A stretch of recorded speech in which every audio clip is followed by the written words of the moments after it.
The NBA has been around for almost 80 years. It has given us some of the greatest players of all time from different eras of the game. Throughout its history, the league has had 5,313 players. Of those players that have played at the highest level and competed against some of the best, only 85% of them have not won an NBA championship. 77 of those players are retired, which leaves 8% still currently in the NBA. With that percentage being very high, it just goes to show how hard it is to win an NBA championship. Winning is something that is not easy. Some players are just given the worst luck, and others have had ample amount of opportunities to win and they just never got it done. There are so many players who have had amazing resumes and are in the Hall of Fame, but they lack that one piece of hardware that would complete their NBA journey. Whereas the 15% of the players that have won were able to be a part of an elite group that experienced the feeling of being a champion. While we have seen players win 3, 4, 5, even 11 championships, there are players who have only been able to win one, and that one ring means more than having multiple combined, because if it wasn't for that, then their careers wouldn't be what it is today.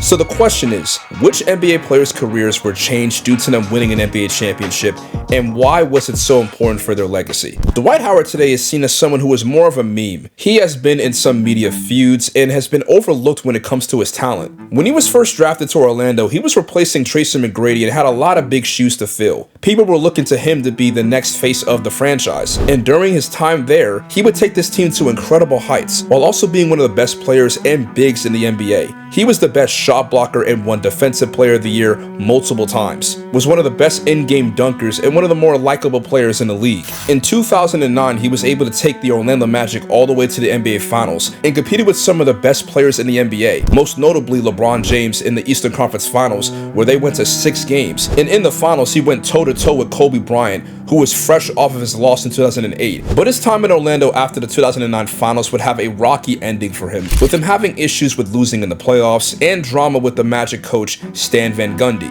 which led to his departure in 2012, and he would land with the Los Angeles Lakers, which his time in LA would be a straight-up disaster. Injury problems, drama, and the roster not being at 100% led to Dwight's reputation being a little tainted, which he then would sign with the Houston Rockets, and that would be his last stint while being in his prime, as he was paired with a young James Harden, and they both would attempt to compete for titles, and they would have nothing to show for it, as there was just disappointment after disappointment. He simply was just not the player he used to be, and was now labeled as one of the softest players in the NBA. Fans were starting to turn their backs on him, players didn't respect him, and the media was just clowning him constantly. He would eventually leave the Rockets in 2016 and become a journeyman for a couple of years, and he was slowly being phased out as new bigs were dominating the NBA, and they were more skilled than Dwight ever was. And he was no longer a player he used to be, and it seemed like it was only a matter of time before he was out of the league. He was super athletic, and because of his athletic ability and his willingness to be a defensive stopper, he was a top 5 player in the NBA. But a couple things happened. One,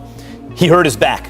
2, he never, because of his athletic abilities, really needed to develop his skills in his prime in order to be a top 5 player, and consequently, he has no real skills. And 3, as all this is happening, the league changed from underneath him. The ground shifted, and his kind of player became less valuable. So he's not as good as he once was at what he does, and he hasn't developed offensive skills, and the league has changed. His value at best, will be as a nice defensive piece who can clean up on the glass offensively. That was until we got this news on ESPN that made everyone very surprised. According to our Adrian Wojnarowski, Dwight Howard is set to sign with the Lakers on a 1-year non-guaranteed contract. People were shocked, and fans were wondering if this was the right move, considering what happened the last time he was in Los Angeles. What are your expectations for the Lakers with him this season? Do you think that he'll be able to deliver for them? No. I don't have much of an expectation for Dwight at all. Dwight's never been asked to be a backup center playing 10, 15 minutes a game. Dwight, historically, has always been a guy who has rocked the boat over and over in the last couple seasons. What have we seen from Dwight Howard that would lead you to believe that he's going to come in and make any difference at all? And what you're saying is Dwight has a chance to give them something. I don't see it, though. Well, Dwight was hopeful and wanted to show that he could matter on a championship team that had both LeBron James and Anthony Davis. Thank you for having me back here in LA. I know sometimes people don't get second chances, but when you do get a second chance, you kind of make sure you do the best you can do, so it wipes away everything that happened the first time. So I'm looking forward to it. I think we're going to have an unbelievable season. I can't wait to put on the purple and gold. and tear down some rims, block some shots, and hug some fans. Dwight's time in LA was something that he needed. While not what he used to be, he was a solid bench player for the Lakers and was one of the biggest contributors to them being one of the best defensive teams in the NBA. The Lakers would reign as the best team in the Western Conference, and they would dominate the entire playoffs in the Orlando bubble, and they would eventually win the NBA championship, and Dwight was now an NBA champion and was finally able to redeem himself. Everybody out there, don't ever give up on your dreams. You can fucking do it. I swear, just keep fighting. I swear to God, don't ever give up on yourself. Look at this shit, bro. Sorry for cursing out the kids out there. Bro, listen, don't ever give up on yourself, no matter how hard you give up. You already a champion. While not winning in his prime, an NBA championship being added to an already stacked resume was something that made him feel more complete after everything that he went through. And it seemed to pay off in the end with him finally becoming a first ballot Hall of Famer. It goes to show how even towards the second stage of your career, you can still redeem yourself and be a part of something that can lead to greatness. Many players like Dwight have gone through the journeyman cycle, and one of the most notable players who experienced that for multiple years was Chauncey Billups, a top 3 pick in the NBA draft and was barely given a chance while he was on the Celtics. He would be traded after 51 games into the season to the Toronto Raptors. The following year, he would be on the Denver Nuggets for 2 years, and he was decent, but also didn't play much in his 3rd year, which resulted in him being traded to the Orlando Magic. And Chauncey wouldn't even get a chance to suit up as he would get moved yet again to the Minnesota Timberwolves. His first year in Minnesota wasn't anything to write home about, as he was already on a team that had a starting point guard. But in 2002, especially the playoffs, he was the second best player behind Kevin Garnett, and he would showcase his full abilities, which made many believe that he was the new point guard for the Timberwolves and that he could possibly find a future there. But he would sadly not get the opportunity and would be moved to his 6th team in 6 years, and he was now in the Motor City of Detroit. To this point in his career, he wasn't an all-star, he didn't really have a lot of people believing in him, and he was seen as an NBA bust. Plus, he was joining a team that also had outcasts and rejects that NBA players and teams didn't want. The 2 notable ones being Ben Wallace and Rip Hamilton, and eventually Rasheed Wallace as well. But this gave Billups the chance to really show what he could do as the leader of his own team, and he would take that role and do everything he could to win a championship. The Pistons would be one of the best teams in the East, and they were one of the best defensive teams in the NBA. In 2004, they would go on the infamous run in the playoffs that resulted in them winning a championship against the big star-studded Los Angeles Lakers, who were the undeniable favorites, and no one considered the Pistons to be a challenge, but they proved everyone wrong and shocked the world and ended the Lakers dynasty. Chauncey would end up winning the Finals MVP and would stamp his name in history as one of the greats to play for that city. And after 2004, he started to get more recognition in his career. He was an all-star, he was an all-NBA player, he was one of the best 2-way guards in the NBA, and he would eventually be a Hall of Famer, and after everything he endured in his career, it was a well-deserved honor. While he was never considered a superstar, he was a star in his own right. Giannis Antetokounmpo was someone no one really knew going into the NBA draft. He was a skinny 19-year-old out of Greece who had a lot of potential but needed to prove himself and work harder than others. His first 3 seasons was him showcasing how he could fit into a league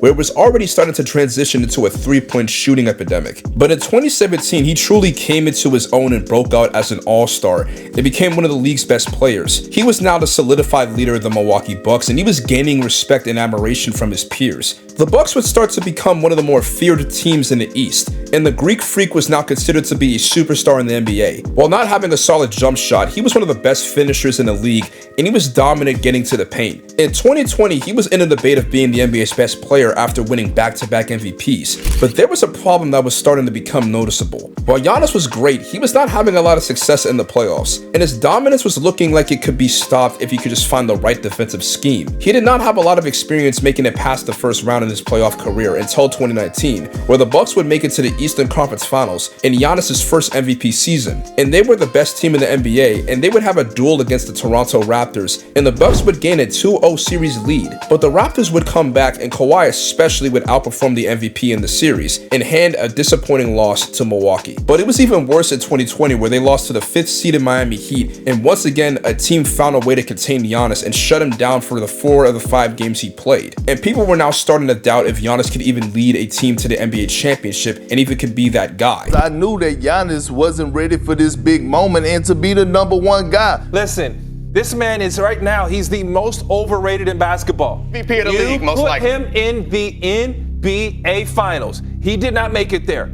Not just did he not make it, he grossly underachieved. Even Giannis himself knew, despite him having all the All-Star appearances and him having 2 MVPs, that was not the hardware that he was looking for. Back-to-back MVP awards. So I guess last year when you said you can't call me MVP until I've done it twice, now we can call you the MVP, huh? Not yet. I gotta set a goal, which I don't know what the goal is right now. Actually, I know what the goal is. Don't call me MVP. Don't call me 2 times MVP until I'm a champion. The very next season, while shortened due to COVID, the Bucks were on a path to getting to the finals, and at this point, it was nothing new for Giannis to have another dominant season. But this time, it needed to end with a championship being raised in Milwaukee. The team would finish as the 3rd seed in the NBA, and in the playoffs, Milwaukee would get their revenge against the Miami Heat and sweep them in the first round. In the second round, the Bucks would overcome a 2-0 series lead and defeat the Brooklyn Nets and battle it out in a Game 7 thriller that almost went Brooklyn's way if KD's feet weren't a size 18. And in the conference finals, the Bucks would defeat the Hawks in 6 games, and they would make the NBA Finals finally for the first time since the 70s. But they would do it without Giannis for some games, as he was injured in Game 4, and Chris Middleton would lead the charge for them to finish the series, which prompted a certain analyst to say this. So, Perk, what did Middleton prove last night?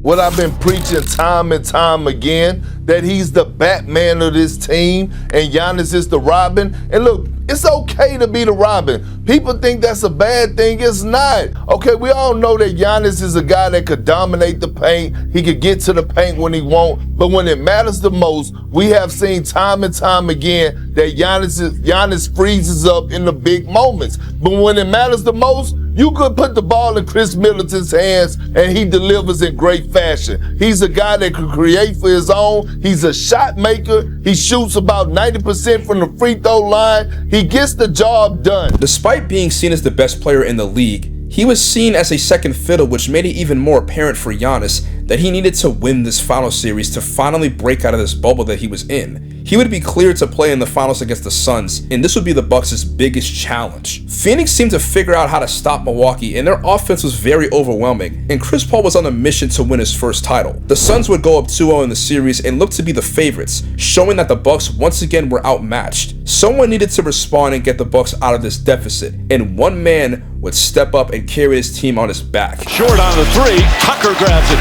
back to Antetokounmpo. Antetokounmpo sidestep, layup, got it! Antetokounmpo looking to go one-on-one, drives past Bridges, back up, banks it in, and a foul!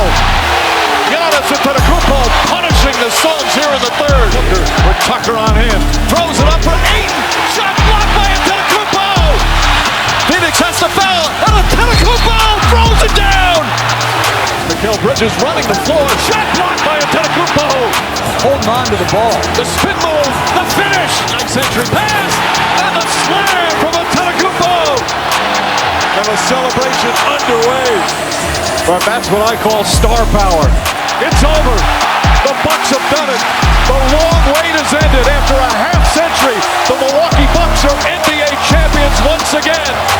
He could have left and it would have been justified. Player empowerment was at an all-time high in this era, and many teams were forming to be stacked juggernauts. And Giannis was in a situation where leaving could have been the best thing for him, but he instead chose to stay and win a championship with a team that gave him a chance in the first place. Winning that title helped his career and proved what everyone knew from the start, that he was indeed a superstar and could lead a team to the promised land. Kevin Garnett, from the moment he was drafted, was already at a disadvantage, but we would see a young power forward turn into one of the best bigs in the NBA. He would take Minnesota to the playoffs for 8 straight seasons after 1996. However, only once out of the 8 years they made the playoffs would Minnesota make it past the first round. KG would do everything he could to try and get his team over the hump, but he was just going against more talented teams. In 2004, Garnett would have the best season of his career and would win the MVP award and lead his team past the first round and even make it all the way to the Western Conference Finals for the first time in the team's history. And a championship was right there in their grasp, but they would get knocked off by the Los Angeles Lakers in 6 games,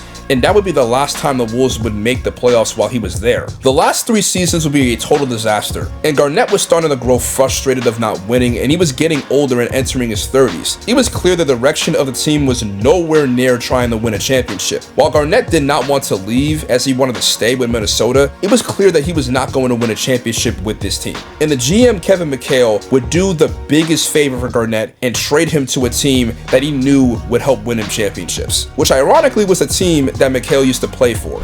Here's the deal. Celtics get the 10-time All-Star in exchange for 5 players and 2 future first-round draft picks. But a new era is underway now in Boston. And now Boston is in the mix among the top contenders in the Eastern Conference and the NBA for that matter. The newest member of the Boston Celtics, Kevin Garnett. I thought this is probably my best opportunity of winning the ring, so I took the big steps to make those adjustments, and here we are, man, number 5. This was his best chance to win a title, and he had the best team he could ever ask for in him having Ray Allen and Paul Pierce as teammates.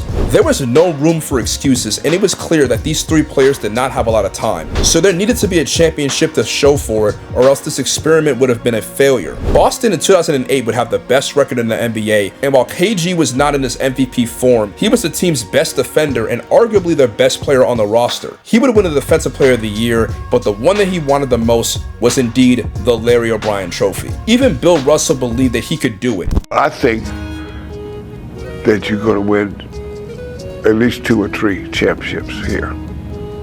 Okay?